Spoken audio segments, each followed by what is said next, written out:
സംസ്ഥാന വഖഫ് ബോർഡിന്റെ രൂപീകരണം ചോദ്യം ചെയ്തുള്ള പൊതുതാൽപര്യ ഹർജികളിൽ ഹൈക്കോടതി സർക്കാരിന്റെ നിലപാട് തേടി. സർക്കാർ ഒരാഴ്ചയ്ക്കകം നിലപാട് അറിയിക്കണം. ബോർഡിന്റെ പ്രവർത്തനം സ്റ്റേ ചെയ്യണമെന്ന ആവശ്യത്തിൽ കോടതി ഇടപെട്ടില്ല. പുതിയ വഖഫ് ഭേദഗതി നിയമപ്രകാരം ബോർഡിൽ അമുസ്ലിമുകളെ ഉൾപ്പെടുത്തണം എന്ന നിബന്ധന പാലിച്ചിട്ടില്ലെന്നാണ് ഹർജികളിലെ പ്രധാന ആരോപണം. ബോർഡിന്റെ രൂപീകരണം നിയമവിരുദ്ധമാണെങ്കിലും റദ്ദാക്കുമെന്ന് കോടതി വാക്കാൽ പരാമർശിച്ചു. BJP നേതാവ് ഷോൺ ജോർജ് അടക്കമുള്ളവരാണ് ഹർജിക്കാർ.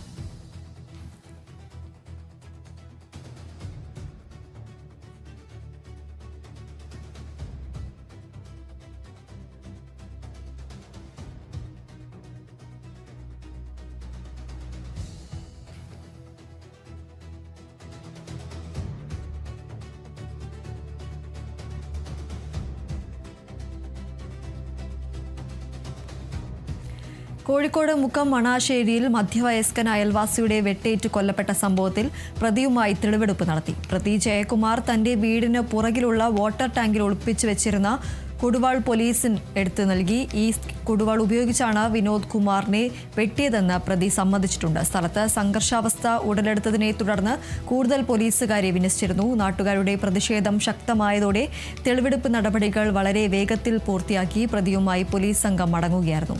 ഇന്നലെയാണ് നാടിനെ നടുക്കിയ കൊലപാതകം നടന്നത്. മണാശ്ശേരി സ്വദേശിയായ വിനോദ് കുമാറാണ് കൊല്ലപ്പെട്ടത്.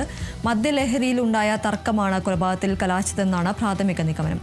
വിനോദ് കുമാറിനെ ഉടൻ തന്നെ KMCT മെഡിക്കൽ കോളേജ് ആശുപത്രിയിൽ എത്തിച്ചെങ്കിലും ജീവൻ രക്ഷിക്കാനായില്ല.